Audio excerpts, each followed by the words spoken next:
Hello, everyone, and welcome back to Rebooted MCU. Today we are here with the first part of Phase 3, the final part of the Infinity Saga. So, just like in the actual MCU, I'm going to have a total of 9 different phases. So, this is a preview, and each of them are going to be contained within a saga. So, 3 for each. This is the last phase of the Infinity Saga, just like in the actual MCU.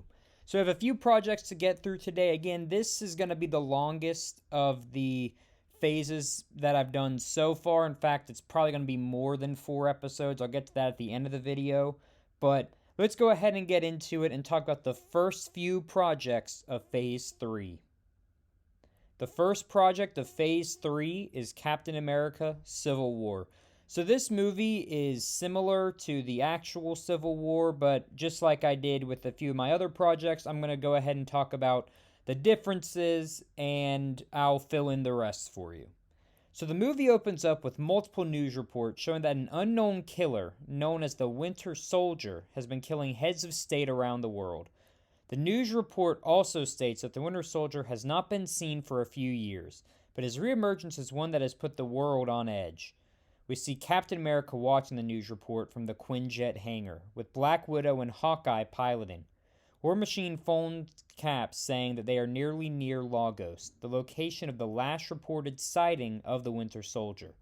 Cap tells the team to get ready as we see War Machine and Vision flying alongside the Quinjet. The battle in Lagos remains the same, with Captain America, War Machine, Black Widow, Hawkeye, and Vision fighting Hydra agents as a team comes face to face with the Winter Soldier. After fighting him one-on-one, Cap knocks his mask off and reveals him to be Bucky Barnes. Bucky immediately recognizes Cap and does not know how to react and runs away.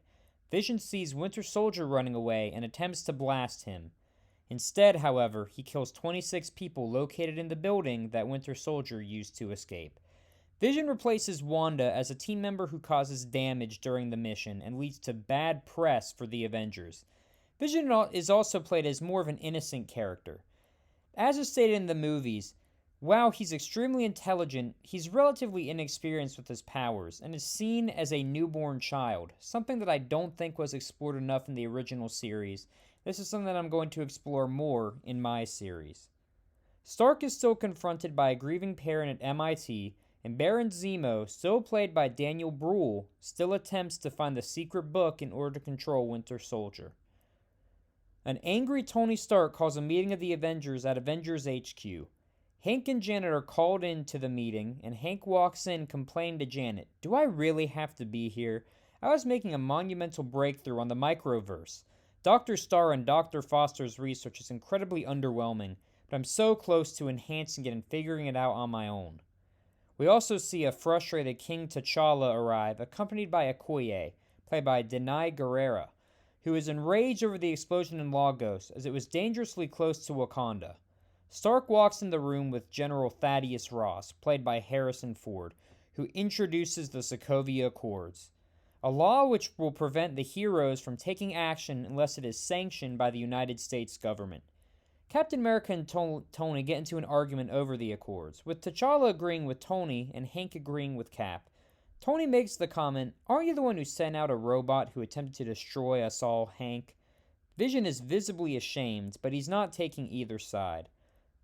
Black Widow and War Machine agree with Tony, while Hawkeye and Janet agree with Cap. Ross asks Cap if he knows where Banner and Thor are right now. Cap gets up and walks away. Tony yells at him, "Hey, we aren't finished yet," and Cap says, "I have somewhere to be." We cut to Peggy Carter's funeral in England, where we see Steve sit next to Sharon Carter, played by Emily Van Camp, who thanks him for coming. We see Bucky Barnes on top of the church, watching the funeral down below. Following the funeral, we see Bucky confront Steve, who tells him that his mind has been turned to mush, but that he has been attempting to break it every day. So Bucky's mind is a little bit different in my rebooted MCU. He's a whole lot less controlled by the Winter Soldier program. And while this might not be a popular change, I think it shows some character growth. And again, Bucky Barnes will be featured in many more projects to come, and this will be explored a little bit later. So keep that in mind moving forward. So as we see Steve and Bucky talking, S.H.I.E.L.D. agents show up in an attempt to arrest Bucky, who flees, and Cap chases after him. Eventually Iron Man shows up and apprehends both of them, which leads to them getting arrested and Cap being forced to surrender his shield. Iron Man still offers Cap a peace offering, but Cap refuses. Iron Man tells him that Rhodes, Natasha, and the King have all signed the Accords, and that if he signed, Hank, Janet, and Clint would follow his lead. Zemo still uses a book to cause Winter Soldier to go mad, and Captain America and Clint follow him following the attack on the S.H.I.E.L.D. headquarters. Captain America and Clint follow him and eventually find him. When they do, he tells the two that the only way they could possibly fix this mess is if they find the laboratory where he was experimented on in Serbia, also letting them know that there are other Winter Soldiers that were created by Hydra. Sharon Carter, who is revealed to be working for S.H.I.E.L.D. following the funeral, meets up with Cap and Barton and returns Cap's shield. While Cap gets his shield, Barton makes a call to Hank and Janet. Thaddeus Ross stands with Stark and tells him, "Stark, your mission is to capture Captain America, the Winter Soldier, and any person found to be working with them, and bring them to me." Stark looks at Ross and says, "I'm going to need the King, Natasha, and Rhodey. Oh, and one more." Stark stops and uses his new AI Friday to call Happy Hogan and tells him, "Get the kid ready." The ending of the film takes place like it does in the actual movie, with Team Captain America consisting of Cap, Bucky Barnes, Ant-Man, Wasp, and Hawkeye fighting against Team Iron Man with Tony, War Machine, Spider-Man, Black Widow, and Black Panther. Vision is neutral in the matter, but still hurts Rhodes during the battle, trying to stop Cap and Bucky from escaping. Ant-Man, Wasp, and Hawkeye are arrested and sent to the raft. Captain America and Iron Man still fight after it is revealed that Winter Soldier killed Stark's parents, and Black Panther stops Zemo from killing himself, and Cap surrenders his shield to Tony and walks away. The first post-credit scene, we see Wolfgang Baron von Strucker meeting with Dreykov, played by Ray Winstone. Strucker says, "Now with Winter Soldier and Zemo off the market, I'm in need of some new soldiers." Dreykov laughs and says, "Well, my widows will be a valuable asset to your operation," as we see Black Widow soldiers training in the Red Room. In the second post-credit scene, we see Steve and T'Challa in Wakanda, and Wakanda's helping to fix Bucky's mind, just like what happened in the post-credit scene in the actual Civil War.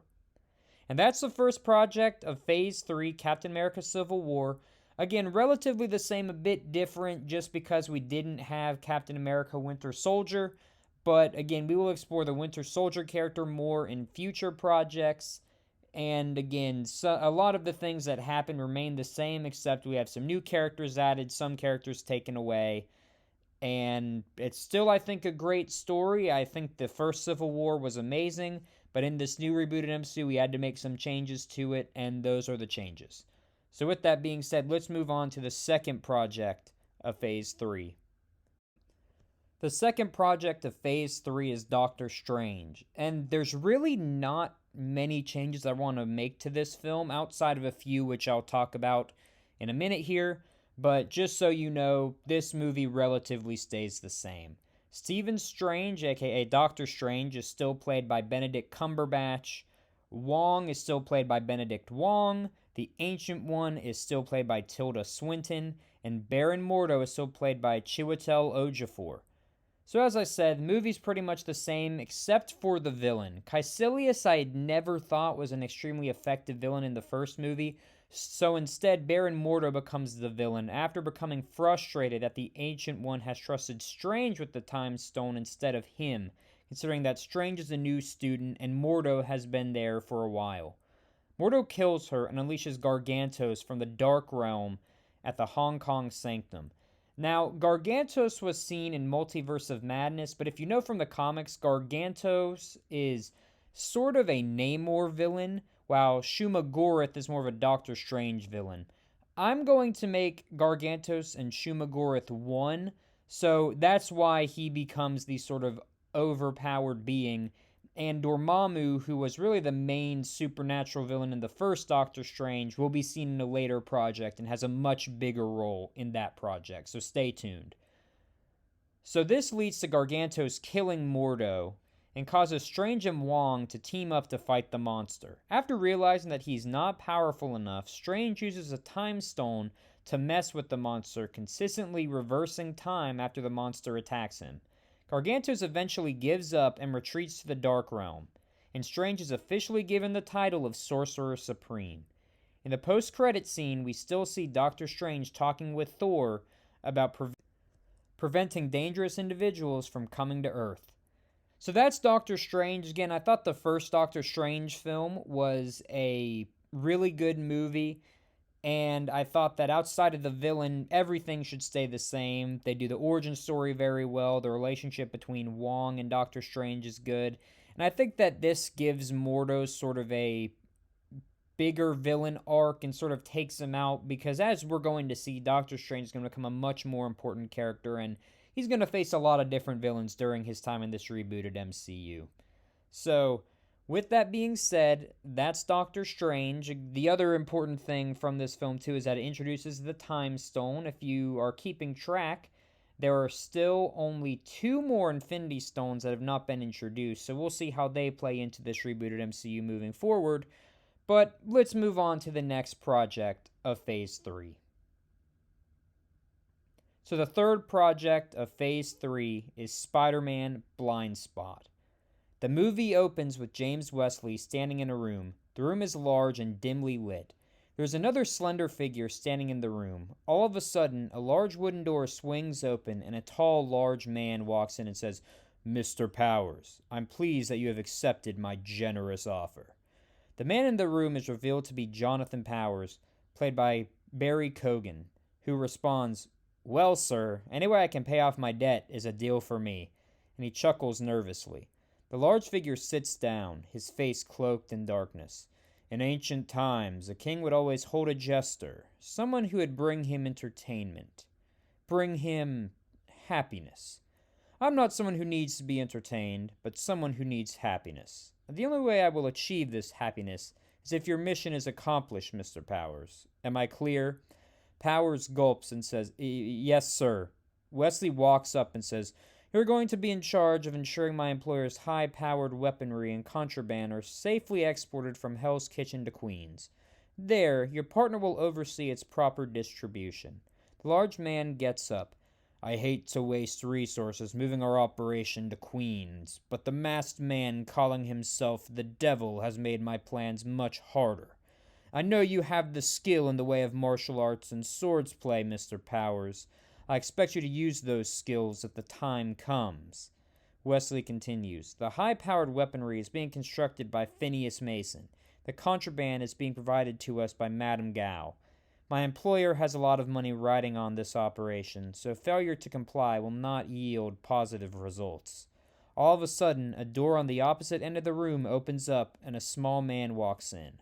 The large man stands up and says, "Now, Mr. Powers, meet your new partner, Martin Lee, who's played by Ludi Lin," and the title card appears. We see Peter sitting in class staring at MJ. Ned elbows him in the shoulder and Peter says, "Ouch!" Ned whispers, "Oh, sorry, I forgot. That's the arm that was injured on your secret mission, right?" Flash Thompson turns around and says, "Hey, nerds, shut up. I'm learning here." And the bell rings.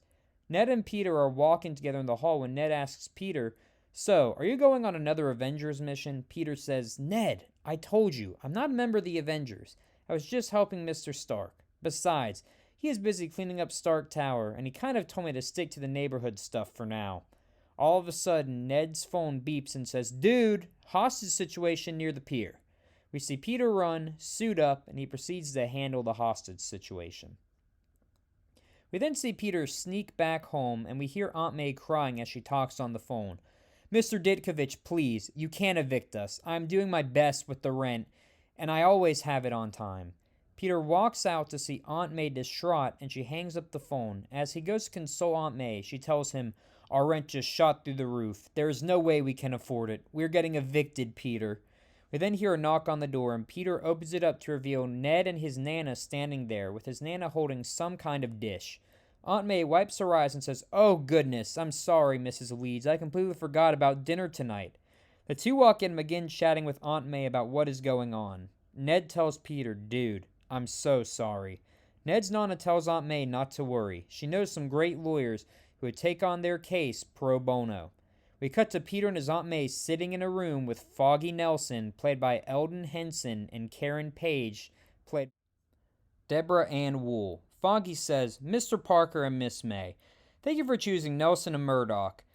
And make sure to thank Mrs. Leeds for the recommendation." Now, we then see the door swing open and in walks Matt Murdock, played by Charlie Cox, who's using his white cane and says, "Sorry I'm late. It's tough getting around downtown sometimes when the crowds are wild." Peter notices that Matt has a cut under his nose and he has bandages on his fist. The group discusses the housing issue and Matt says,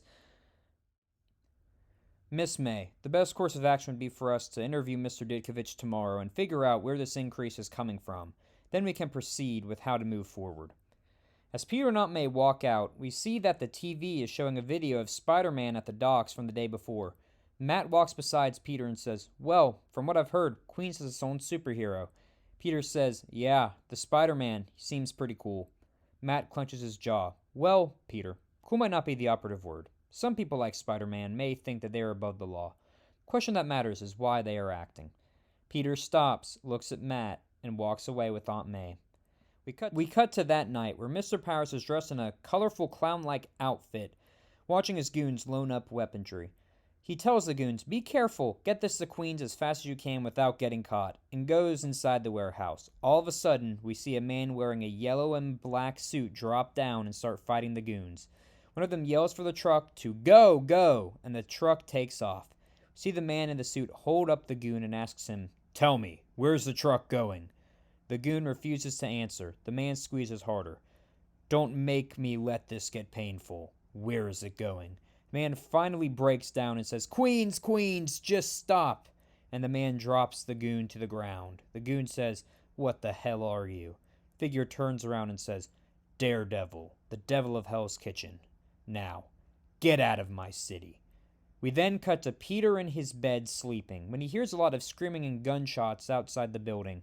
He gets up, suits up, and goes to check it out.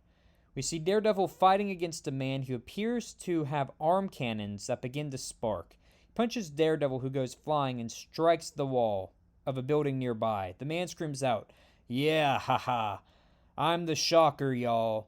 This tech is sick."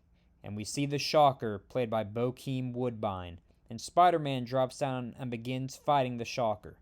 He's able to apprehend him long enough before Spider-Man is hit from behind with a punch so powerful it momentarily makes him lose his breath. Peter almost faints as he hears the man say, "Herman, now is not the time to play. Move it." Spider-Man gets up a few minutes later and goes to check on Daredevil. When he approaches Daredevil, Daredevil jumps up and the two begin fighting. Eventually, Daredevil begins to wince at his shoulder, and Spider-Man ties him up with webbing. Spider-Man takes off Daredevil's mask, and he is revealed to be Matt Murdock. "Matt!" screams Peter. Matt tells him to hush up and says, "Peter, you can't tell anybody about this." Peter stops and asks, "Peter? Who's Peter?" Matt laughs and says, "Peter, could feel your heartbeat back in the office when I talked about Spider-Man. You can cut the act." Matt explains how he was blinded, saving an elderly man crossing the street that resulted in a chemical spill that blinded him. But while he lost his eyesight, his other senses were enhanced. Peter asks Matt who those thugs he was fighting are, and Matt responds, "I've been trying to figure that out for a while now. Everything leads back to a man named Fisk, Wilson Fisk. I've been on his tail for a while now, but I'm still coming up short. I typically like to work alone, Peter, but it appears the problems from Hell's Kitchens have ended up going to Queens." Peter nods, and Matt says, "I'm going home for the night. I have some legal business to attend to tomorrow. Let's plan to meet up in Hell's Kitchen tomorrow and discuss more." Before Matt leaves, Peter stops him and says, "Matt, did something seem off about the second guy tonight, the guy who punched me?" Matt stops. "Yes, I can typically feel someone's being, their heart, their soul. That person felt cold, almost empty." Peter asks, "What exactly are we dealing with?" Matt looks at Peter and says, "It doesn't matter what, it matters why. Why are we dealing with this, Peter? We have gifts. Gifts that the law can't use to their advantage. The people need protection, and where the law fails to provide that protection, we must give it." Peter nods, and Matt walks away. We cut to Peter in class the next day. He is using a school computer to look up Wilson Fisk, and 0 search results show up. MJ walks up to Peter and says, "What you doing, Pete?" Peter quickly closes the tab and says, "Hey, MJ, haha, nothing. What are you doing?" She says, "Dude, I know you stare at me all throughout class. Now you're hiding your Google searches from me. What are you, some kind of stalker?" Peter's face turns red and he stutters. MJ stops him and says, "Dude, stop. I'm joking. You're cute. Just talk to me. I'm not that scary." She walks away and Ned scoots his chair over to Peter and says, "Dude, you either just blew it big time or she's totally into you." Peter snaps back into reality and tells Ned, "Keep looking up stuff on Wilson Fisk. I have to go to a meeting with my mom." We cut to Peter, May, Matt, and Foggy meeting with Mr. Ditkovich about the rent increase. Matt says, "Mr. Ditkovich, as you know, pursuant to New York Statute 110-1964, all tenants must be informed of rate increases 10 months in advance before they can be told that eviction proceedings will be filed against them." Mr. Ditkovich says, "Look, it's not my fault. You can blame the new billionaire down the street for this increase. His new business is causing costs to go up everywhere." As Mr. Ditkovich says that, the door opens and in walks Martin Lee. Mr. Ditkovich stops and says, "Here is the man, Mr. Lee, founder and CEO of Feast." Mr. Lee sits down and says, "Hello, my friends. I'm sure this is just a big misunderstanding." Peter's spidey sense starts to go off, and he looks at Matt, whose jaw is clenched. Foggy speaks up and says, "Mr. Lee, we are just wondering what is leading to our client's increase in rent." Mr. Lee stands up. "Well, it is likely due to the increased labor being driven by Feast and all the good work we are doing for the community. We are right down the street. I could show you around if you want." Foggy begins to say no when Matt speaks up and says, "Mr. Lee, our clients would love to see what Feast is all about." And everyone besides Mr. Ditkovich walks down the street to the Feast warehouse. When the group walks into the Feast warehouse, Peter senses that something is off and he lays his eyes on someone unloading a box from an assembly line. Peter recognizes him as the Shocker who he fought the day before. All of a sudden, the man walks towards the group. "Hey, Mr. Lee, who are these guys?" Mr. Lee chuckles and says, "Ha, no need to worry, Mr. Scholes. They are just guests I'm showing around. You can get back to work." As Schultz walks away, Mr. Lee explains that FEAST stands for Food, Emergency Aid, Shelter, and Training. He created it as an organization to help the less fortunate. Matt stops Mr. Lee and says, "Mr. Lee, with all due respect, we are taking Miss May's case here pro bono. She does not have enough money to afford rent. You can tell Mr. Ditkovich that you have no reason to bump up the prices on her rent, or at least agree with us that you should look to other places besides this one, as it is extremely residential to house your company." Mr. Lee stops and ponders for a minute and says, "I'll tell you what. I'll convince Mr. Ditkovich to lower the rent 10%. Is it a deal?" Aunt May blurts out, No, that still leaves my rent much higher than before." Mr. Lee glares at Aunt May, and suddenly the air in the room changes, and he says, "I said 10%, right?" Aunt May, seemingly in a trance, says, "Yes." Peter, Foggy, and Matt are all shocked and in unison say, "What?" Mr. Lee begins walking away and says, "Well, friends, it appears we've reached a deal." "It's been a pleasure," Matt interrupts. "One more question, Mr. Lee. How did you convince the zoning board to allow you to operate a business in a predominantly residential area without breaking any sort of zoning ordinances?" Mr. Lee stops and turns around and says, "I'm very persuasive, Mr. Murdoch. Now take care." The group exits the building, and an angry Mr. Lee picks up the phone and dials a number.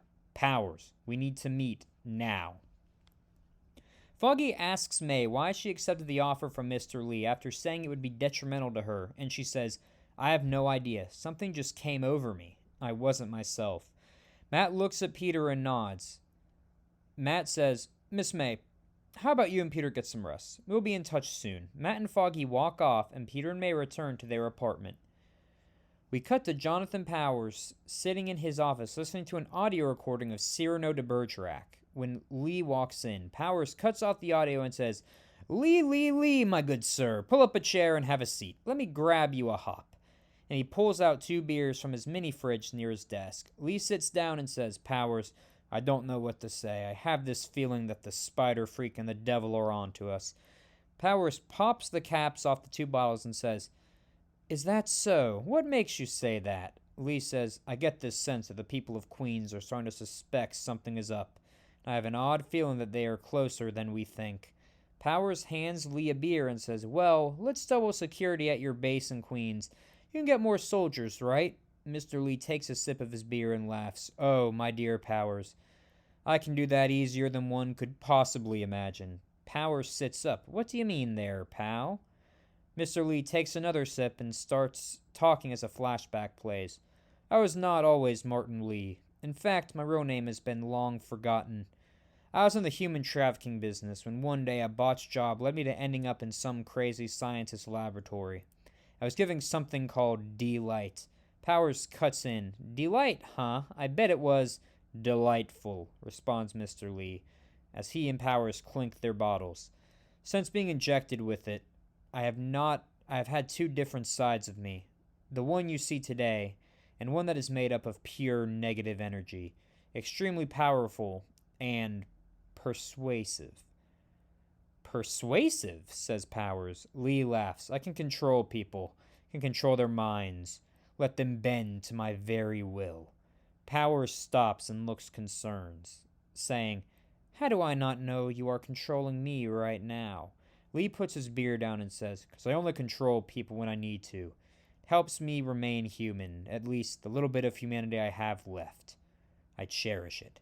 Powers pauses and says, "Well, this is the most human conversation I've had in a while. So whatever you're doing, it's working." Two pick up their beers and clink them once again. Mr. Lee finishes his beer and says, "Yeah, would it not have been for Madame Gao, I wouldn't be helping Fisk with this crap anyways. How did you end up running with this group, Powers?" Powers sits up and says, "To be honest with you, I wanted to be an actor. I trained my whole life to be an actor. My dream role was Cyrano in a production of Cyrano de Bergerac. But there was one problem. I didn't have any money. I asked for a generous loan from Mr. Fisk, and we put on a show here in Hell's Kitchen. And, to say it lightly, the show crashed and burned. With poor turnout, my acting career crashed with it. I had to find a way to repay the loan I got from Mr. Fisk, and well, this is the only way I could. So you could say I'm in this for much more than just me. I'm in this for my life." Mr. Lee stands up and says, "Well, Powers, I suppose we should prepare for the potential visitors tonight in Queens. Shall we?" Powers laughs. "Mr. Lee, I suggest we go all out. Get as many men as you need to be there. Oh, and give Shocker that new piece of tech." Mr. Lee winks and walks away, as Powers sits down, cackling. That night, we see Spider-Man sneak out of his apartment and arrive outside of the Nelson and Murdoch law offices. Daredevil jumps down from the top of the building and says, "Just on time, Peter. I want you to come with me." Daredevil and Spider-Man walk a little ways until they arrive at Clinton Church. Spider-Man asks, "No offense, Matt, but why are we at a church?" Daredevil jumps up and cracks a window and motions for Spider-Man to follow him inside. The two enter the church and sit in the front pew and remove their masks. "You know, Peter, my father died when I was very young. He was a boxer, the famous Batlin Jack Murdoch. I was the reason he died. He took a bet, and it didn't pay off. I often question God why he let my father die. I still don't know the answer, but every night, every time I do this, I hope to make sure that no kid will ever lose their father again, that no bully will ever prevail. Peter, that is why this is so important to me." Peter is having flashbacks to seeing his Uncle Ben die and begins to tear up. Matt places his hand on Peter's knee and says, "I know why you do this, Peter. You do it for the same reason I do. Trust me, it's not easy.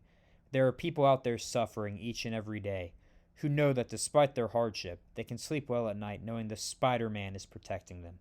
Peter looks at Matt and nods. Matt continues, "Now, both know Mr. Lee and the Shocker are working together. So how about we pay Feast a visit tonight?" Peter jumps up and places his mask on and says, "Let's do it." We cut back to Feast, where we see Phineas Mason, played by Michael Chernus, hooking up new cables on Shocker. He says, "This draws energy from our main power source back in Hell's Kitchen, so don't worry about overexerting yourself." Shocker chuckles and says, "Oh yeah, you the man, Tinkerer."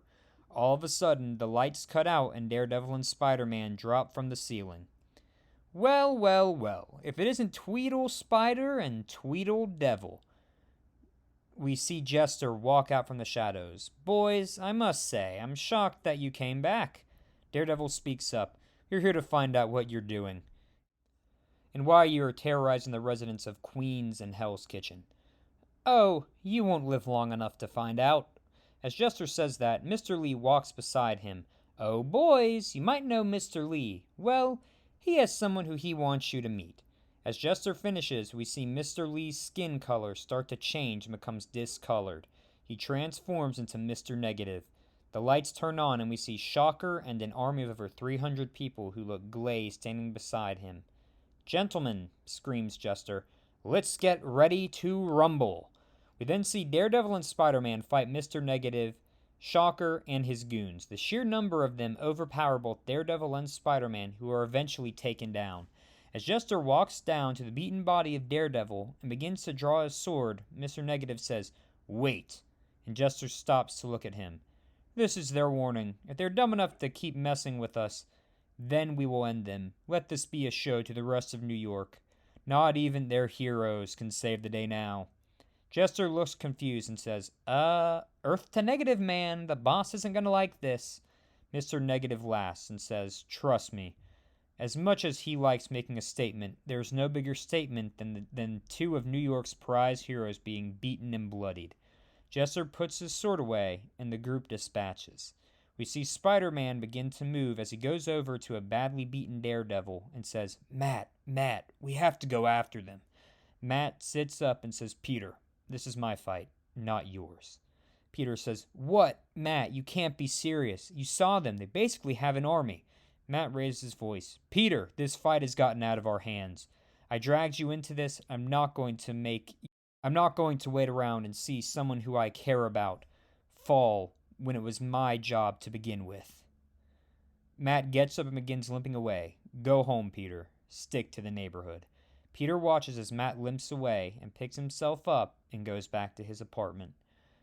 The next day we see Peter sitting on top of Midtown High. He is leaving a voicemail.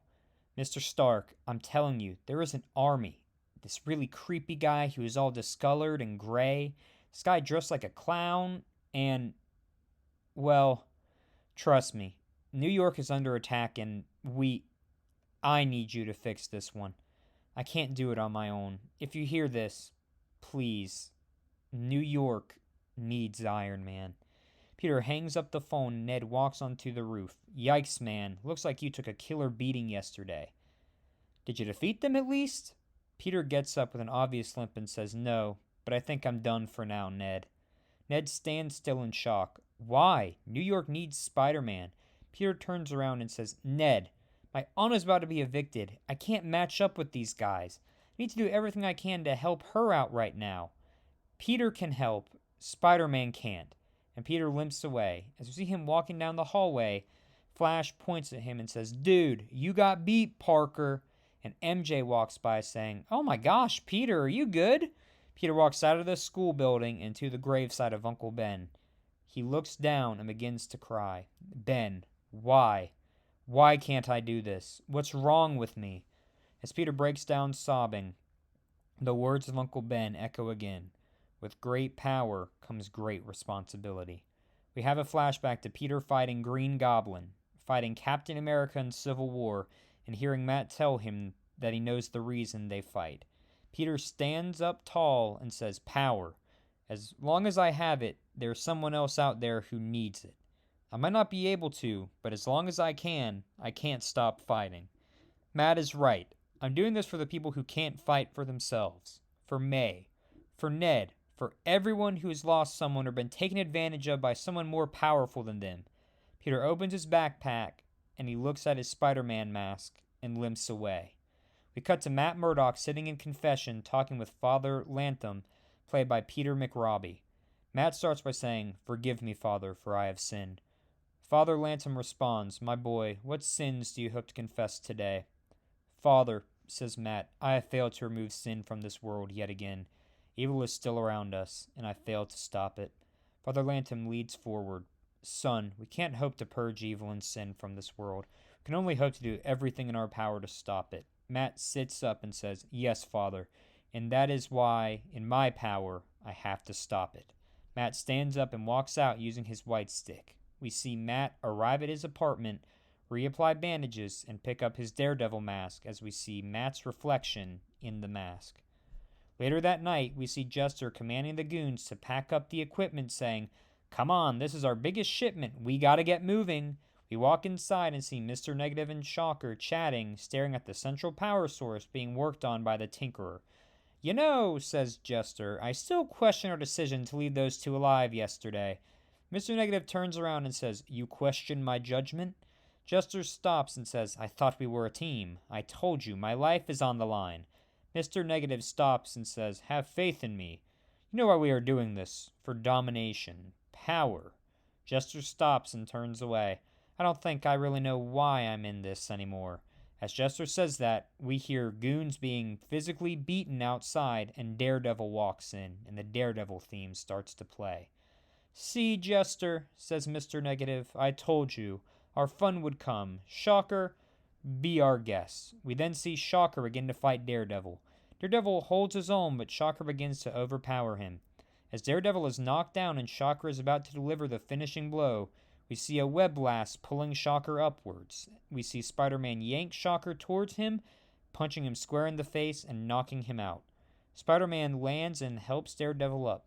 Daredevil says, "I thought I told you to stay back." Spider-Man looks at him and says, "I could have, but as long as there are bullies out there, I can't stay on the sidelines."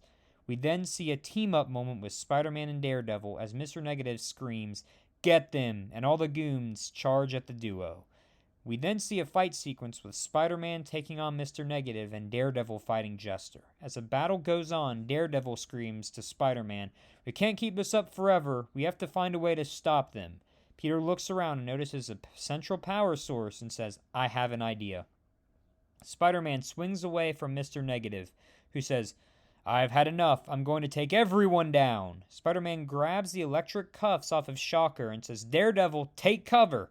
Daredevil jumps out of the way and see Mr. Negative charge at Spider-Man, who entangles the cuffs in webs, swings them at the power source, causing it to explode, breaking all the windows in the building and destroying almost everything inside. As the dust clears, we see Mr. Negative return to his Mr. Lee form as he's lying lifeless. He begins to cough as we see that the building is partially destroyed. We see Jester in tattered clothing get up. With blood on his face, he limps away from the side of the explosion. Spider-Man sits up coughing and looks around. "Daredevil?" After a few seconds, we see Daredevil's hand shoot up from the rubble, giving Spider-Man a thumbs up. Spider-Man laughs with excitement, helps Daredevil up, and gives him a hug. Daredevil says, "Oof, easy, easy. I think my ribs are a bit broken." As Spider-Man and Daredevil limp out of the wreckage, we see U.S. military drive up to the wreckage. General Thaddeus Ross gets out of the car. We hear a familiar sound as Iron Man lands next to him. He walks up to the duo and says, "Kid and, Daredevil," says Matt. Tony continues, "Right. Are y'all okay? I just got your message." Spider-Man says, "Well, thanks for coming, but I think we got it handled." Tony smirks. "Good going, kid, and, you too, Devil Man." As we see soldiers arrest Shocker and Mr. Lee, they are taken away to the raft. As Tony walks away, Daredevil speaks up and says, "Mr. Stark, can I talk to you alone for a minute?" Daredevil motions to Spider-Man, and Spider-Man lets Daredevil talk with Tony alone. We cut to the room from the opening scene with the large man banging his fist on his chair. "You had the chance to kill them and you didn't take the opportunity, Mr. Powers." Mr. Powers shakes in fear and says, "No, sir. I'm sorry, sir." We see the man walk forward. "You know, Mr. Powers, I have a reputation to uphold in this city. My city. I won't let anyone tarnish my reputation." As the man moves into the light, it is revealed to be none other than Wilson Fisk, played by Vincent D'Onofrio. "Yes, sir, Mr. Fisk. I'm sorry." Fisk stops and says, "I accept your apology. However, I cannot allow this failure to go unpunished." As we see Fisk grab Powers by the neck, we hear a cracking sound as Powers' lifeless body drops to the floor. "Wesley," says Fisk as he straightens his tie, "clean this up. I need to make arrangement to deal with these pests." As Fisk walks away, we hear Wesley say, "Yes, sir." We cut back to Peter and Matt sitting on a park bench together. Matt says, "Peter, I want to thank you for coming to save me back there." Peter smiles and says, "Don't mention it. Spider-Man and Daredevil are a good team." Matt laughs and says, "Yeah, you know what? You're right about that." Peter says, "There's another team I'm a part of who could use someone like you." Matt laughs. "Ha, I'm going to stick with helping Hell's Kitchen for now. Besides, I don't work well with the group. Not my style." Peter laughs and says, "Well, I guess I need to figure out how I'm going to help May with the rent." Matt looks down and says, "Well, I think your answer will come soon enough." As he stands up to walk away, he says, "Oh, Peter." And Peter looks up. Matt says, "As soon as I find out anything new about Fisk, I'll need Spider-Man's help once again." Peter smiles and says, "You bet." As Matt and Peter shake hands, they both walk their separate ways.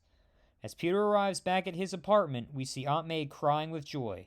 She says, "Peter, you won't believe it. Our rent. Mr. Ditkovich sold the complex." Peter's in shock and asks, "Sold it to who?" As they walk downstairs, we see Tony Stark sitting in Mr. Ditkovich's office and says, "Oh, if it isn't Mr. Parker. I love meeting you during your brief visit to Oscorp, and it looks like I'll be your new landlord." Peter stops with a smile on his face and says, "What?" Tony continues, "Well, after Feast shut down, I thought I'd do a bit of charitable work, and I purchased this old thing. I'm starting a new rent-free facility here for people who are displaced by Feast." Peter smiles and says, "How did you find out about this?" Tony smiles and says, "Oh, a little devil on my shoulder told me." As he winks, Peter is filled with joy and says, "Mr. Stark, can you excuse me? I need to go do something." Then see Peter arrive at the front of a plain-looking home. He knocks on the door, and MJ answers the door. "Peter," she says. Peter says, "MJ, well, I was wondering, yeah," replies MJ. "Well, what?" says Peter. "I'll go on a date with you. How about next week?" Peter smiles as MJ says, "Sit with me at lunch tomorrow. Let's plan it." As the door closed, we see Peter smile as he gets a text from Ned saying, "Fire at the tire factory." Peter runs and puts on his mask and swings away.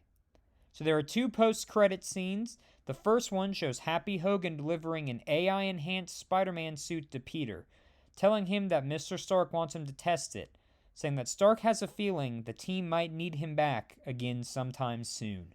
In the second post-credit scene, we see Thaddeus Ross watching a news report about the Spider-Man and says, "These superhumans are getting more and more out of control." An unknown voice in the back of the room says, "Quite. It's concerning for you normal folks, is it not?" Ross scoffs and says, "Cut the crap. Let's get back to our main target, finding the Hulk.